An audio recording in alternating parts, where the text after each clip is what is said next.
being spiritual is your original constitution. So that means if you're spiritual, you're just being yourself. And we all know how cool it is to be in your own skin, right? How comfortable it is to be your own self.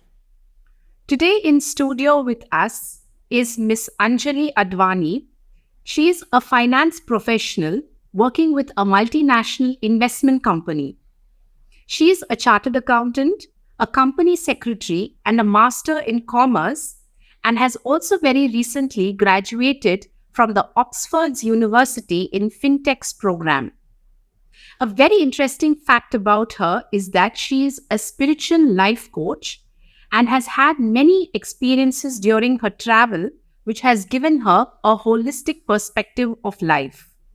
Hope you enjoy today's session and have exciting takeaways from today's session as well. Thank you, Anjali, for being with me here today. And I'm really very blessed and happy that you accepted my offer to be doing this talk show with me. Thank you so much. Thank you, Malvika. It's my privilege to be here, actually. Thank you for inviting me here. And thank you for the kind introduction that you mentioned about. But I would like to rectify that because it's all false tags. Okay, what do you mean by false tags? That's not the true introduction, actually. Okay. It's basically all these tags that I attach to myself and people attach to me is temporary. I'm gonna leave that behind, right? So that's not actually the true introduction. So what exactly is the true introduction, Anjali? So the true introduction, which is common for all living beings, is that we are souls and we are part of the super soul. So as we say that, let's say we have different parts of the body and the body is the whole. Like I have my hands, I have my eyes. And when all of these parts together come along to serve the entire body is when the body will function correctly. Okay, I think I understand what you mean. Nice, lovely. So let's get into my very first question to start off with you. Being a finance professional, you actually moved towards the path of spirituality. So what I want to know is, do you see any benefits in being spiritual and seeking and wanting to seek the higher entity? Actually, we all are constitutionally spiritual. You must have heard the famous saying that we are spirit souls having human experience and not human beings having spiritual experiences, right? So I would like to twist that verse to like, what are the disadvantages of being material, like not spiritual, I would say. So let's say spiritual versus material, post to post.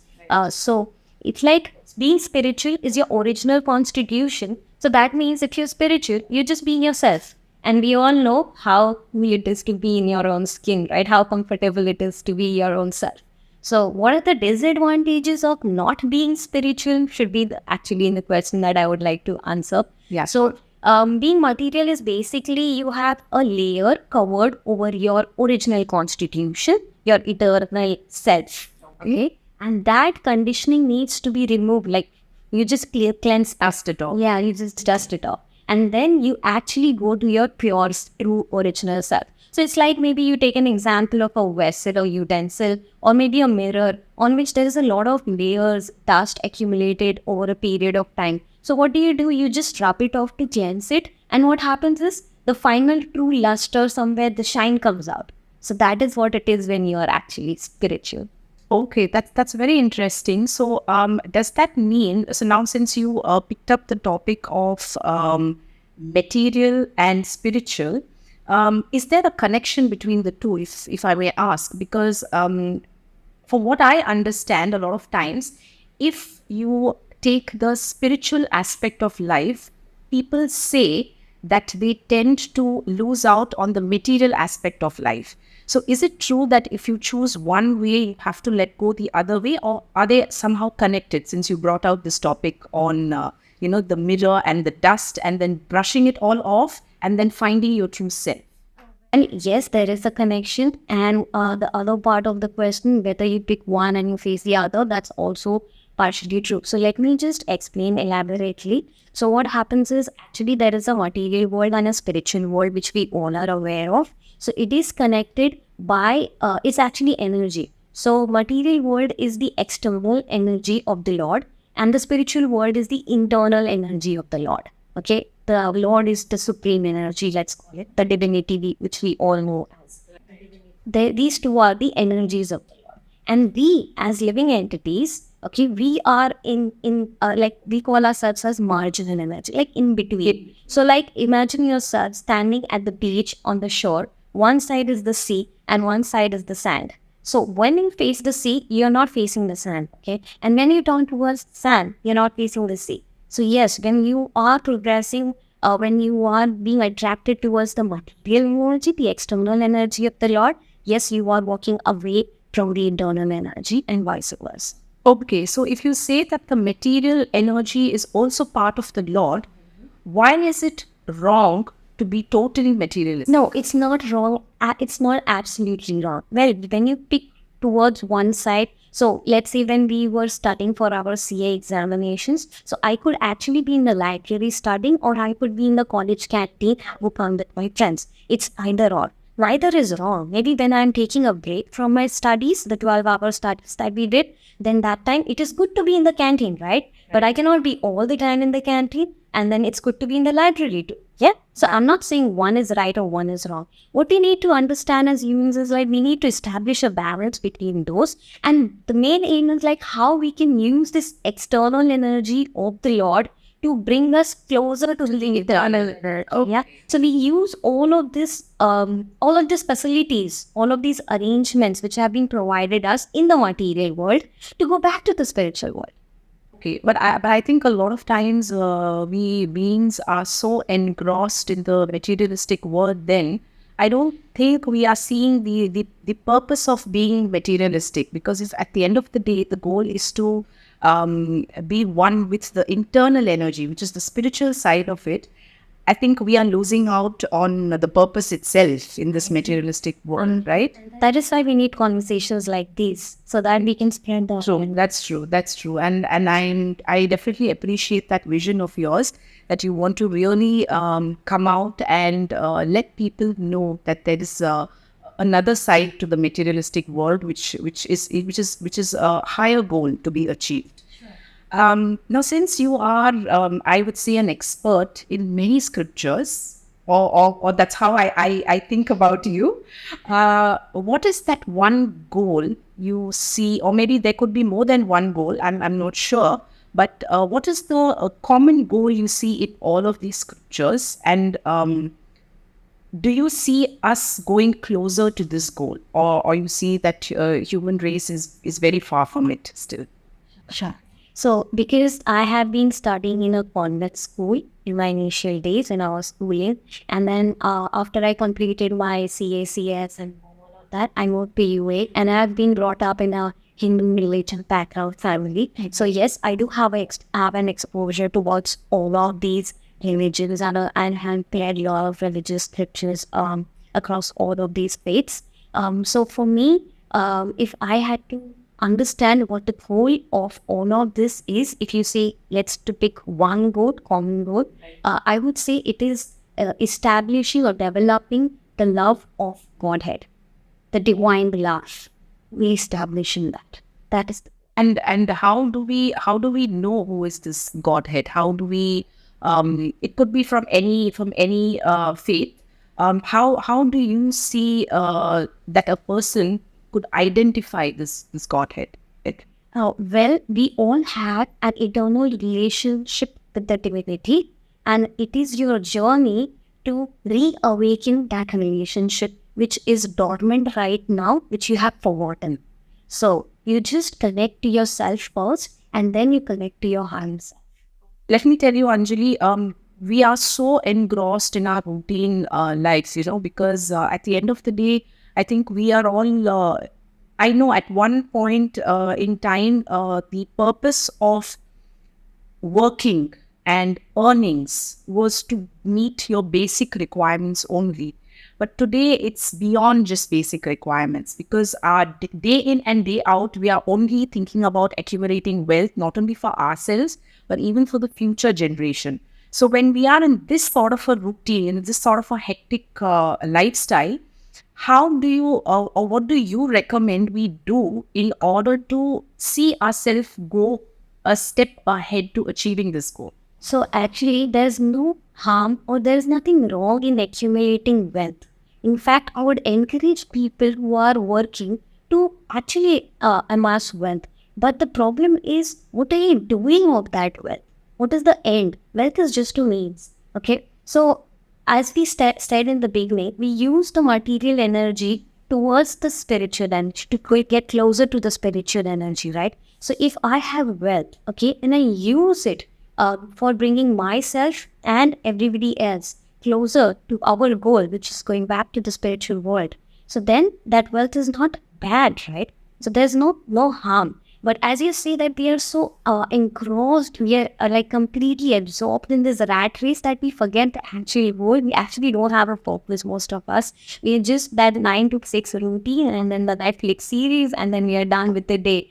So what do you do in your routine life? It's not really difficult. You don't need to add something or you don't need to really take some time out from your busy schedule. All you do is that whatever activity you're doing, you continue to do, but the only thing that changes is the intention or the consciousness of the activity that you do, the consciousness with which you do that activity. So there could be two options here.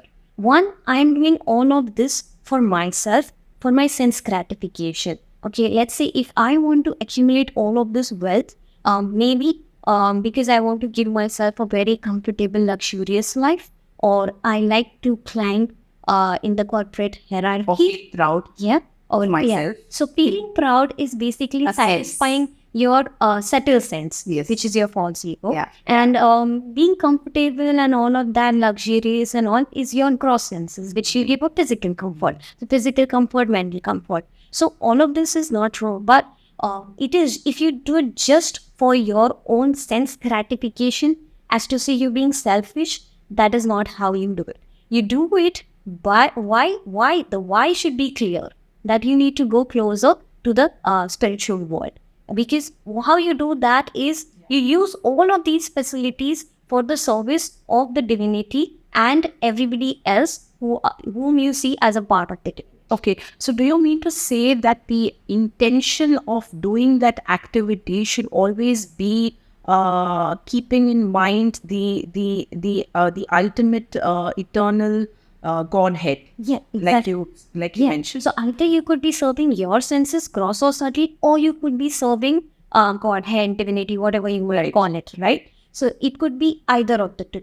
Every activity that you do, it could be this. Like let's say for an example, as we are women and we take care of our children, so I could be taking care of my children so that they grow out to become some X, Y, Z, some intention, some goals for them, so that I become a proud mother. You know, my child did that and achieved that. So it's still at some level, it's about you. Yes, it's still sense gratification on a subtle level, right? But it could be like, okay, the Lord has given me this child. I am a trustee. Okay, I'm not a proprietor of this child. Okay, so I need to take care of this child so that he goes closer back home, back to Godhead. So that is, the activity is same. I'm taking care of the child, but the consciousness is different. You see, Yeah. even in the working environment when we go, I'm earning my salary, but it's not for this. I could be using that money for something else. Right. Like you're doing this podcast, let's say for an example. People could do podcasts so that they could get fame, fan following, let my video go viral. Normally that is the intent. But now you are here. You have invited me. Why? Because you want people to get aware about this knowledge so that they can go closer to their goal. At least realize there is a goal. Right. And definitely I would also want to mention the fact that I recently found, I should say that I think everyone has a reason why we start turning towards the spiritual side of life. And probably for me, I don't know if I'd still found that, but definitely a good friend of mine mentioned it to me, and I said, I want to explore that side of life as well. And yes, I'm very happy doing that as well. And I'm very thankful that you're here, Anjali. Thankful to you. The Lord is really happy that you got the opportunity, that somebody informed you about it and you're still exploring. Right. And you're already keen enough to bring more people into it. Yeah. Absolutely. It's the highest service, I tell you, you can do. The Lord loves it. I'm very, very happy and thankful to hear that. So finally, to close this off, I would want to know, there are a lot of people, probably like me, who were at one point in time stuck and who are still stuck and don't know probably how to take the next step into the spiritual side of their lives. So there could be people who have realized it but don't know where and how to do it, or there could be someone who's listening to us and they don't know. Probably they realize now after listening to us that they now want to take this step. So what would you recommend? How should one take the next steps to get into exploring the spiritual side of life? Okay, let's again go back to our CA days. Okay, before we even were sure that we want to take that step of enrolling with the Institute of Chartered Accountants of India. Okay, what did we do when we were still exploring? Should I do CA, CAS, or maybe some MBA, or what were we doing? Like, what did we first do? What would we do? What any student would do when they're still exploring, just or maybe any other course for that example. It applies to all. I don't know, maybe they would talk to each other. Talk to somebody who's already in it. Yeah. Right? Yeah. Who's already studying or who's already completed. Right. At least that was my reason. Or all of us. Yeah. Like I also approached my friend's father, who's already a chartered accountant, to take some guidance, because in my family they were not really professionally qualified and all of that. So yeah, I had to seek help from outside. What is CA? I didn't even know it's PE1, not P1, P2, P3 those days. Yeah. So I need to understand how many years will it take, how much will it cost, what it means, what it is, right? So we talk to somebody who's already in it, who already has that experience of being there, having done that. So similarly, in this one also, you approach a spiritual coach or somebody who's already experienced it. Okay, and then you ask them how to initiate your steps, because it could be different for each one.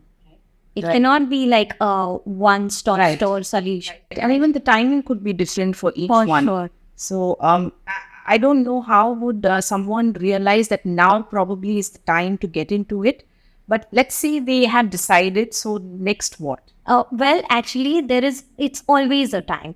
Because the Lord is actually waiting for you to turn towards Him. He's desperately waiting for you to turn towards Him, and He's continuously rerouting you towards Him. At each step, it's only for you to realize and see that this is a rerouting, okay? Even a failure could be a blessing in disguise, actually, which is actually rerouting you towards your higher goal. When something is said no to you, you're declined. That no, you don't. When you really wanted something, I think everybody can resonate with this, that I really wanted something and it was declined, and after a few months or few days or whatever time span, I realized, well, I'm glad it didn't happen, right? Right. Yeah. So every moment we are being rerouted towards Him, because He's desperately waiting for us. So it's always the right time. Good. And Anjali, now asking you personally, from your experience and your opinion, what should be done by us commoners who think that they can integrate something into their daily routine to be able to achieve the Godhead? Okay. So my personal hack is chanting the holy names of the Lord. It is said in scriptures that the holy name of the Lord is non-different from the Lord Himself. So as soon as you chant the word, however you want to address Him, as soon as you chant that name, the Lord is present. He has like complete attention over you. So you are associating directly with the Lord just by chanting out the name. So that's my personal hack. Something similar to meditation, or they're two different things? It is kind of a meditation, but for people of our age, like as you call commoners, I include myself in that. Right. Yeah, for me, meditation is quite difficult because my attention span is very limited. With so many things going on and so many other commitments, I can't focus much, okay? And it's also mentioned in the scriptures that for people of our age, which is the Kali Yuga, this is the prescribed method, which is chanting or meditation. In the previous yugas, for sure, it was different prescriptions. Right. Like, let's say for an example, when I was doing my internship under my boss, he had this thing of writing down everything, okay, noting in pen and paper he was not very tech savvy, because back in those days, when they studied, there was no computer whatsoever. Right. So even if to make financial accounts, so what they would do is they would do that T format that we had a joint book and exactly, yeah. passing. Well, today, if I have to make financial accounts in that format, it's not wrong. I mean, I can do it, right? But I have the software, I have my AI tools. Why don't I use it? And suppose it's just faster, right? Right. It's not wrong, or right? It's just more effective. And it's just more convenient to me, because I was brought up in a background where I used technology while studying. I used computers. So obviously for me, it will be more easier to do it that way. And if you ask me to make that T format, fill the cash book, make the entries, and then post here and there, Right. it's gonna be really difficult. I may or may not achieve. Right? Right. So for people of our age, where the memory and the attention span, everything is so, and even the age is so limited. So this is the easiest one. You chant aloud, you hear, the holy name enters your ears and it cleanses your heart. The scrubbing purification, which we mentioned in the beginning, that takes place, and you're back to your luster shine. Also, just before we close off, Anjali, does meditation have any place in the scriptures? Yeah, it is. This is a meditation actually. Chanting is a form of meditation, but it is like you engage your other gross senses, so you can focus your mind better. I think when we generally talk about meditation, we think of all the postures, which is more of a physical thing. That's yoga. Which is yoga, right? And also when it comes to the mind, some would project meditation as thinking of the Lord. Yes, well, right. Ultimate aim is that even when chanting, ultimately you need to focus on the Lord.